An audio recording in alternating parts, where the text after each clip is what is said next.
Hi weavers, ఇంక ఈరోజు అయితే ఇంకా చికెన్ ఫ్రై చేయబోతున్నామండి. ఇంకా పండగ అయిన తెల్లారి పప్పు చేసుకొని ఇంకా చికెన్ ఫ్రై చేసుకుంటున్నామండి. ముందుగా ఉల్లిపాయ వేసి అల్లం వెల్లుల్లి పేస్ట్ వేసేసి బాగా గోల్డెన్ బ్రౌనిష్ కలర్ వచ్చేంత వరకు ఫ్రై చేసి చికెన్ వేసేసుకొని బాగా కలిపేసుకోవాలండి. బాగా కలిపేసుకొని నీళ్ళంతా ఆవిరయ్యేంత వరకు ఉంచుకోవాలండి.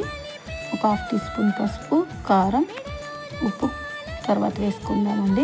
ఇది ఇలా గోల్డెన్ బ్రౌనిష్ కలర్ వచ్చేంత వరకు ఫ్రై చేసుకోవాలి. ఇప్పుడు ఉప్పు వేసేసుకొని ఇంకా ఫైనల్గా సర్వింగ్ ప్లేట్లోకి అయితే తీసేసుకోవాలండి. ఎంతో టేస్టీగా ఉండే చికెన్ ఫ్రై చాలా సింపుల్గా చేసుకోవచ్చండి. లాస్ట్లో కొంచెం కొత్తిమీర, చికెన్ మసాలా వేసేసుకోవాలండి.